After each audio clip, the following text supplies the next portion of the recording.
감사합니다.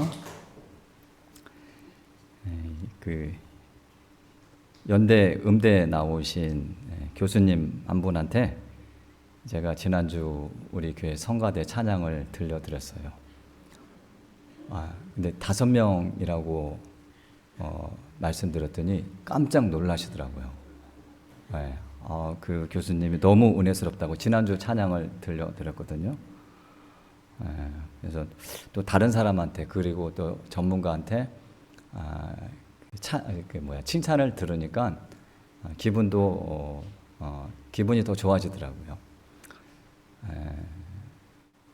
본인들은 항상 부족하다고 하시는데 저는 지금까지 신앙생활한 것 중에 우리 교회 찬양대 찬양이 제일 은혜스러운 것 같아요. 믿습니까? 항상 얘기하지만 아멘 하는 사람들만 은혜 받는 거야. 더 힘든 가운데에서 또 이렇게 시간 내고 또 연습해서 또 찬양으로 영광 올려드리잖아요. 우리 할렐루야 찬양들을 위해서 항상 기도해 주시고 또 함께 할 수 있는 그런 믿음의 사람들 허락해달라고 위해서도 기도해 주셨으면 좋겠습니다. 자, 올해는 마른 장마인 것 같았는데 지난 한 주 예상하지 못한 아주 너무 많은 비가 내렸죠. 제가 어렸을 때 어른들이 항상 하시는 말씀이 있었어요. 이 세상에서 물과 불이 제일 무섭다. 이 말씀을 들으면서 자랐는데 이번 한 주간 물이 이렇게 무섭구나라는 것을 다시 한번 깨닫게 되는 그런 시간이었습니다. 인명피해도 있었고 또 많은 그런 피해가 있었는데 시설 피해도 있었는데 또 그들에게 하나님의 위로가 있기를 또 피해를 입은 지역이 하루빨리 복구되었으면 좋겠습니다. 자, 오늘 본문 말씀에는 서로 다른 세 부류의 사람이 등장해요. 자, 그런데 이들에게는 공통점이 있습니다. 이 사람들은 사회로부터 차별을 받는 소외된 계층이라는 거예요. 자, 먼저 본문 말씀을 나누기 전에 이 마태복음 8장하고 9장에는 예수님께서 행하신 10가지 기적이 나옵니다.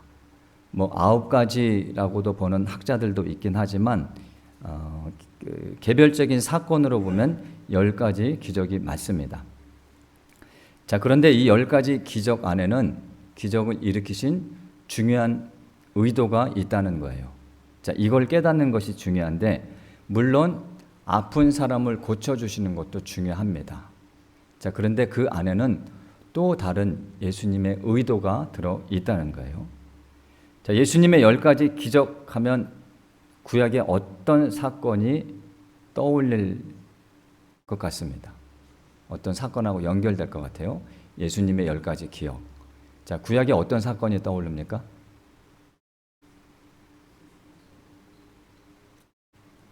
네? 출애굽할 때 애굽에 내렸던 10가지 재앙이죠. 그러면 하나님께서 그 땅에 10가지 재앙을 내리신 의도가 있다는 거예요. 물론 이스라엘 백성을 구원하시기 위한 것이 목적이지만 그 안에 담긴 의도가 분명히 있다는 겁니다. 자, 그러면 그 의도를 알면 예수님의 그 기적 사건 안에 담긴 의도도 우리가 알 수 있다는 거예요.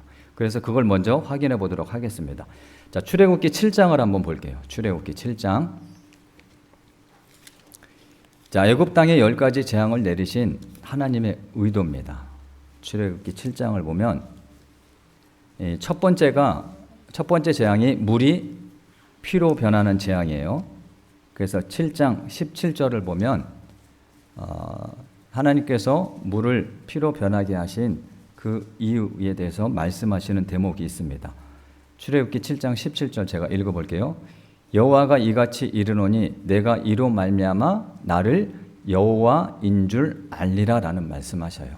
자, 이게 그 물을 피로 변하게 하신 의도입니다. 이 세상이 하나님이 여호와인 줄 알게 하시기 위해서 그 물이 피로 변하게 하셨다는 거예요. 자, 네 번째는 파리재앙입니다. 자, 파리재앙을 일으키실 때도 똑같은 말씀을 하시는데 8장으로 가서 22절을 보겠습니다. 8장으로 가서 22절 보면 여기서도 똑같은 말씀을 하셔요. 자, 그 날에 나는 내 백성이 거주하는 고센 땅을 구별하여 그곳에는 파리가 없게 하리니 이로 말미암아 이 땅에서 내가 여호와인 줄을 내가 알게 될 것이다 라는 말씀을 하십니다. 자, 파리 재앙을 통해서도 하나님이 여호와인 줄을 알기를 원하신다는 거예요. 자, 그리고 7번째는 우박 재앙인데 우박 재앙을 내리실 때는 바로에게 이런 말씀을 하십니다. 9장으로 가서 16절을 보면 출애굽기 9장 16절 보면 바로에게 하시는 말씀이에요. 우박 재앙을 내릴 때. 자, 내가 너를 세웠음은 나의 능력을 내게 보이고 내 이름이 온 천하에 전파되게 하려 하였음이니라 라는 말씀을 하십니다. 자, 결론적으로 하나님은 애굽 땅에 내린 재앙을 통해 온 세상이 여호와가 어떤 분이신지 알기를 원하셨고 또한 하나님의 이름이 온 천하에 전파되기를 원하셨다는 거예요. 자, 이게 10가지 재앙 안에 들어가 있는 하나님의 의도입니다. 자, 그러면 예수님께서 10가지 기적을 일으키신 것도 동일한 의도가 담겨 있을 겁니다. 마태복음 9장에는 이제 예수께서 중풍병자를 고치시는 장면이 나와요.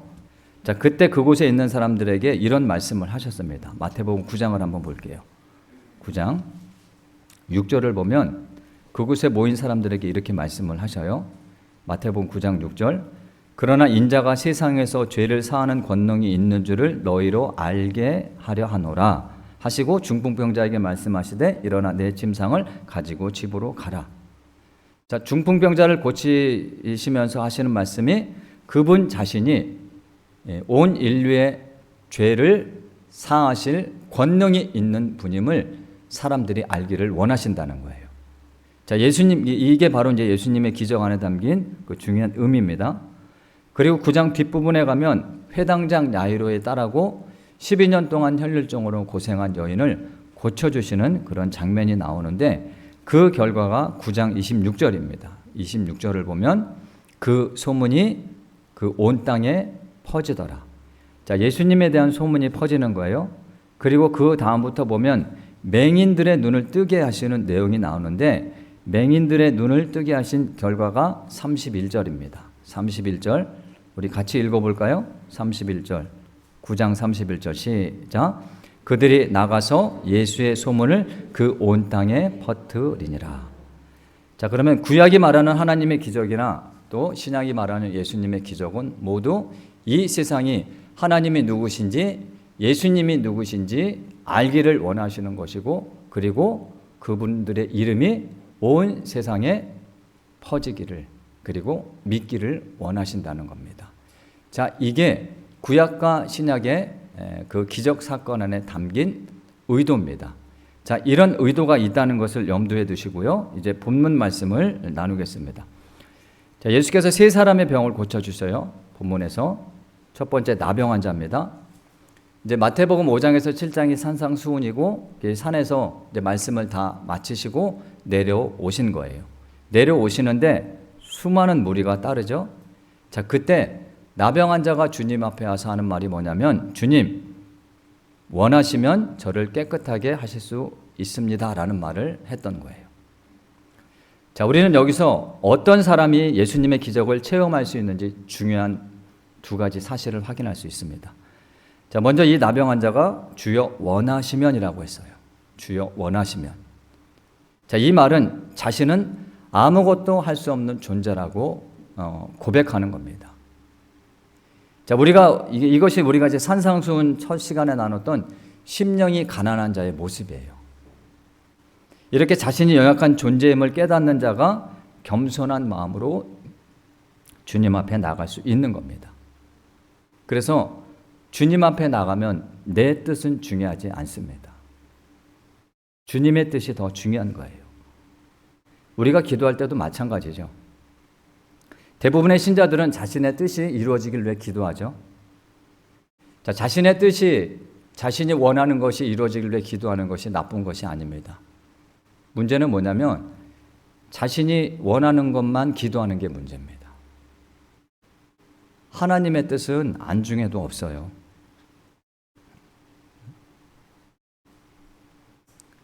자, 성경에도 없는 일천번제 기도. 일천번제 기도 왜 합니까?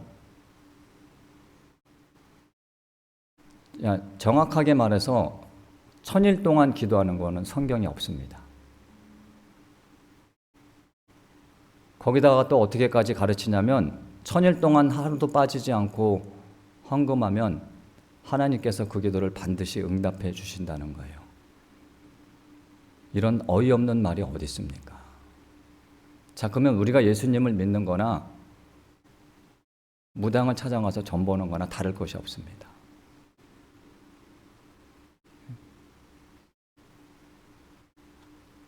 나병 환자의 기도를 보십시오. 나병이라는 큰 문제 앞에서 이 사람이 어떻게 기도합니까? 주님이 원하시면입니다. 주님이 원하시면. 이 말이 무슨 뜻이에요? 자신은 나병이 낫기를 원하지만 예수님이 원하시지 않으면 그것도 받아들이겠다는 뜻입니다. 이게 신자의 기도예요. 예수님도 그렇게 기도하셨잖아요. 십자가를 지시기 전에. 하나님, 이 잔을 옮길 수만 있으면 옮겨주십시오. 하지만 나의 원대로 마시옵고 아버지의 원대로 되기를 원합니다. 내가 원하는 것보다 하나님의 뜻을 더 귀하게 여기고 그것을 구했다는 거죠. 자, 이게 바로 신자의 기도라는 거예요. 그리고 주님이 원하시면이라는 말 속에서 얻게 되는 또 하나의 진리는 뭐냐면, 보십시오. 주님이 원하시면, 이 말 안에 담긴 또 다른 의미는 이 사람은 예수님이 원하시면 자신의 병이 나을 수 있다라는 확신이 있었다는 거예요. 자, 이게 믿음입니다. 주님께서 원하시면 내 병이 나을 수 있습니다. 라고 고백한 겁니다. 자, 보통, 이 사람 믿음이 보통이 아니죠? 당시 유대사에서요, 나병에 걸리면 사람 취급을 받지를 못했습니다. 가족들과도 함께 살 수 없었고요. 사회로부터 격리됩니다. 성 밖에서 외롭게 살아야 돼요. 자, 몸이 아픈 것도 아픈 거지만 이 사람들부터 소외되니까 그 마음의 병이 얼마나 심했겠습니까? 자, 그 어디에서도 이 사람은 삶의 의미를 찾을 수가 없습니다. 모든 것이 무너진 사람이에요. 레위기 13장에 보면 이제 나병 환자 일반인하고 나병 환자에게 일반인이 가까이 가면 이 나병 환자가 반드시 해야 할 3가지 행동이 있습니다. 그게 뭐냐면 자신의 옷을 찢어야 돼요. 찢고 머리를 풀어 헤치고요. 위에 입술을 가리고 큰 소리로 나는 부정한 사람입니다. 나는 부정한 사람입니다. 라고 외쳐야 됩니다. 자, 그런데 이걸 하지 않았다? 그러면 일반인에게 돌에 맞아 죽을 수도 있습니다. 자, 그러니 이 사람들이요, 이 얼마나 그 많은 그 마음의 고통, 상처를 안고 살았겠어요. 몸이 아픈 것도 힘든데 사람들로부터 그렇게 천대를 받으니 그 마음의 병은 뭐 이루 표현할 수 없을 겁니다.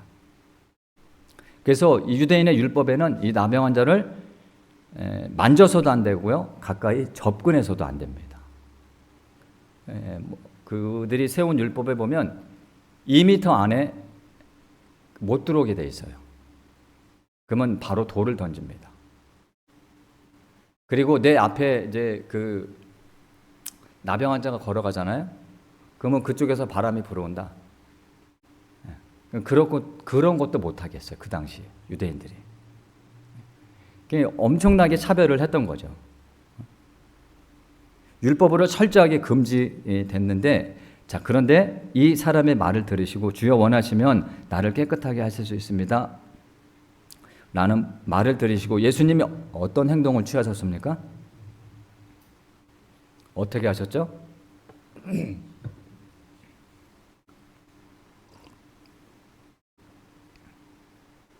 3절에 보니까 예수께서 손을 내밀어 그에게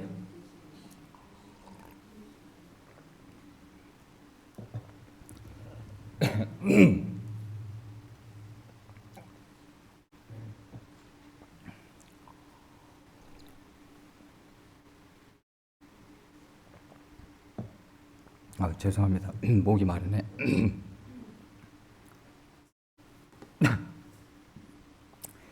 자, 우리는 성경을 볼 때요, 예수께서 그냥 그 사람에게 손을 대셨구나라고 생각할 수 있는데, 이 당시에는요, 이게 있을 수 없는 일입니다. 자, 어떻게 되냐면 그 부정한 사람한테 손을 대면 그 사람도 돌에 맞아요. 예수님도 돌에 맞을 수 있는 상황입니다. 그리고 그 손을 댄 사람도 부정하게 됩니다.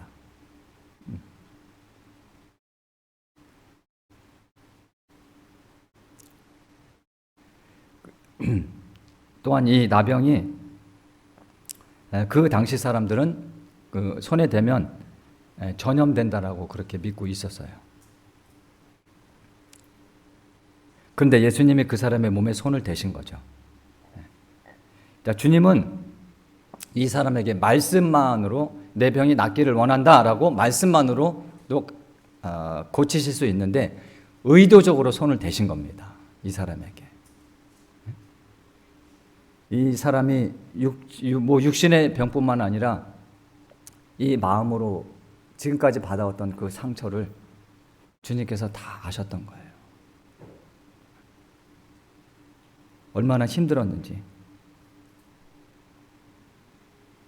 그래서 이 사람이 주님이 이 사람의 몸에 손을 댔을 때 이 사람 마음이 어땠을 것 같아요? 나병에 걸리고 지금까지 자신의 몸에 손을 댄 사람이 단 한 사람도 없습니다. 가족 중에서도 그 부모도 손을 댄 사람이 없어요. 그런데 그 사람의 몸에 손을 대신 겁니다. 예수님은요, 이 사람의 육신의 병을 고쳐주시기 전에 마음의 병을 먼저 고쳐주신 거예요. 내가 너를 사랑한단다. 주님은 자신이 돌에 맞는 건 상관이 없습니다. 그 나병 환자가 지금까지 얼마나 힘들게 살아왔는지 그게 더 마음이 아프신 거예요. 그래서 손을 대신 거죠. 그 몸에 진물이 나는, 피가 나는.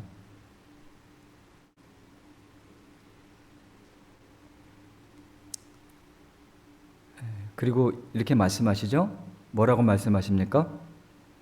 손을 대시고 내가 원하노니 깨끗함을 받으라. 자, 이 사람 병 낫기를 누가 원하신다고요? 예수님. 예수님이 원하신다는 거예요. 예수님이 여러분의 마음의 병이든 육체의 병이든 그 모든 병이 낫기를 원하신다는 거예요. 믿습니까? 예수님의 기적이 어떤 사람에게 나타납니까? 주님을 온전히 신뢰하고 겸손하게 주님 앞에 나가는 사람입니다. 기적은 이렇게 믿음을 통해 일어난다는 것을 믿으시기를 바랍니다. 여러분의 어떤 마음의 상처가 있습니까? 또는 어떤 육신의 질병이 있습니까?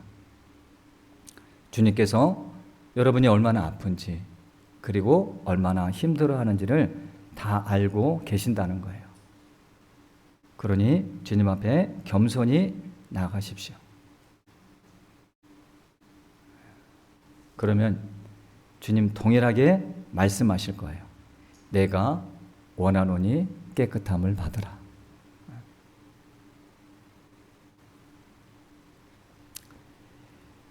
자, 이어지는 다음 장면은 어느 백부장 하인의 병을 고쳐주시는 내용이죠. 이제 그 가버나움이라는 곳으로 들어가실 때 이 백부장이 예수님께 다가옵니다. 그러면서 하는 말이 뭐냐면 자신의 종이 지금 중풍병으로 힘들어하고 있으니까 고쳐달라고 간청하는 거예요. 백부장이라는 그 직업은 한 100명 정도의 군사를 거느리는 그런 위치에 있는 사람입니다. 자, 그런데 이 사람은 이방인이에요. 이방인이면서 로마를 위해서 일하는 사람이죠. 자, 그러니 당시 로마의 지배를 받고 있었던 유대인들이 얼마나 미워했겠습니까? 혐오의 대상이죠. 유대인들이 이방인을 어떻게 생각하냐면 지옥불을 떼는 땔감이라고 생각을 했어요. 자, 그 정도로 차별하고 혐오했습니다. 이방인을. 그 정도로 미워했다는 거예요. 그러니 이 사람 또한 나병 환자와 같이 유대 사회로부터 사람 취급받지 못한 그런 소외된 사람이라는 것을 알 수가 있죠. 그 유대인이 이방인의 집에 들어가는 것도 철저히 율법으로 금지되어 있었습니다.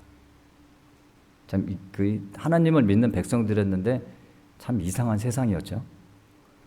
그런데 예수님께서 뭐라고 말씀하시냐면 이 사람에게 7절을 보니까 내가 가서 고쳐주리라 라고 말씀하시요. 내가 가서. 자, 누구의 집에 가신다는 겁니까? 이 백부장의 집에 가신다는 거예요. 자, 이것도 이 당시 사회에서는 있을 수 없는 일입니다.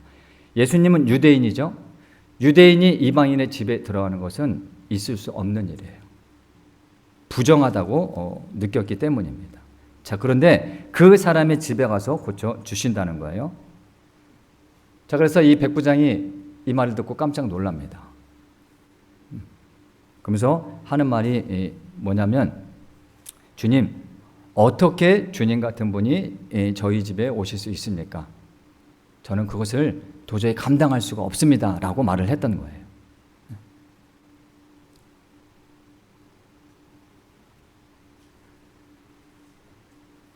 자, 이 말을 듣고 나서 이제 백부장이 이어서 뭐라고 말하냐면, 주여 내 집에 들어오심을 나는 감당하지 못하겠사오니 다만 말씀으로만 하옵소서라는 말을 합니다. 자, 우리는 여기서도 이 나병 환자와 같이 겸손한 백부장의 모습을 보죠. 나와 같이 이 보잘것없는 존재의 집에 주님을 어떻게 모실 수 있습니까? 라고 했던 거예요. 그리고 예수님이 깜짝 놀라실 만한 말을 하는데 그게 뭐냐면 다만 말씀으로만 하옵소서 그러면 내 하인이 낫겠사옵나이다. 자, 마태복음 안에서요, 예수님께서 다른 사람의 이 얘기를 듣고 놀라셨다는 대목은 이 부분밖에 없습니다. 이 백부장의 말을 듣고 놀라셨다. 자, 그리고 주님이 이어서 하시는 말씀이 뭐냐면 이스라엘 중에 아무에게도 이만한 믿음을 보지 못했다는 말씀을 하신 거예요.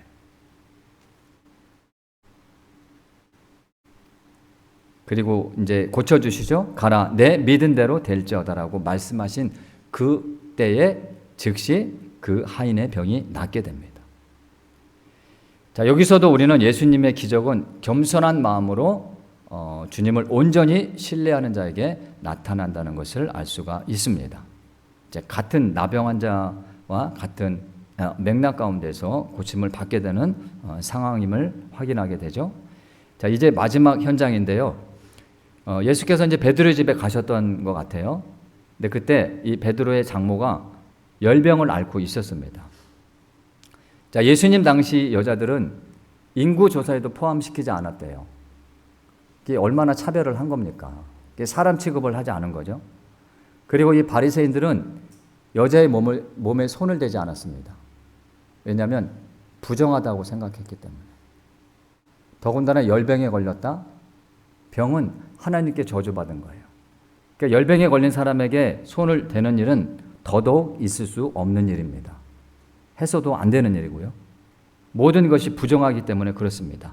자, 그런데 예수님은 여기서도 이 베드로의 장모의 몸에 손을 대십니다. 맞죠? 15절에 나와 있죠? 그의 손을 만지시니.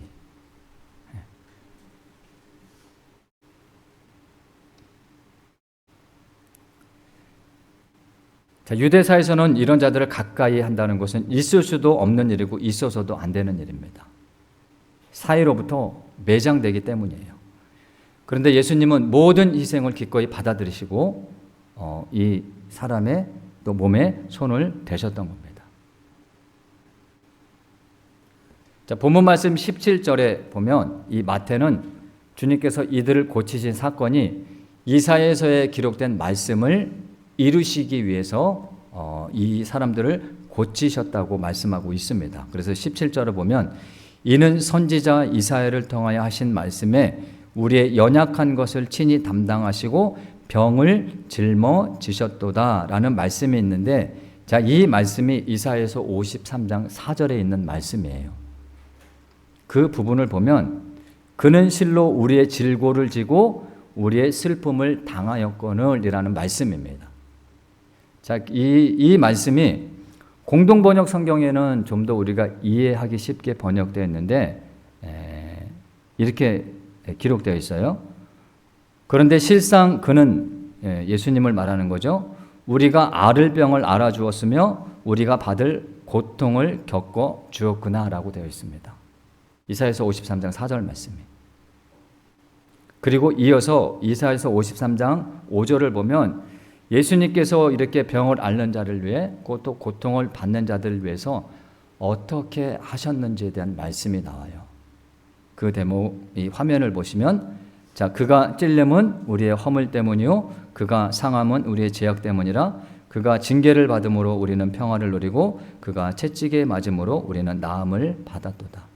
우리 같이 다시 한번 읽어볼까요? 시작. 그가 찔림은 우리의 허물 때문이요 그가 상함은 우리의 죄악 때문이라 그가 징계를 받음으로 우리는 평화를 누리고 그가 채찍에 맞음으로 우리는 나음을 받았도다. 예수님은 마음의 병으로 또 육신의 병으로 고통 가운데 있는 자들을 위해 찔리셨고요, 상하셨고요, 징계받으셨고 채찍에 맞으셨습니다. 그 자리가 어디입니까? 어디죠? 십자가. 우리를 살리시기 위해 예수님은 기꺼이 십자가를 지신 겁니다. 믿습니까? 사랑하는 성도 여러분, 그분이 바로 저와 여러분의 예수님임을 믿으시기를 바랍니다. 기꺼이 자신의 생명도 내어주신 분이 우리를 위해 무엇을 주시지 않겠습니까? 믿는 자에게 반드시 기적은 일어납니다. 그러므로 믿음으로 주님 앞에 겸손하게 나가십시오. 바라기는 여러분의 믿음을 통해 이 성경에 나와 있는 인물들이 겪었던 예수님의 그 기적을 여러분도 체험하고 경험하는 그런 놀라운 은혜가 있기를 주님의 이름으로 축원합니다. 우리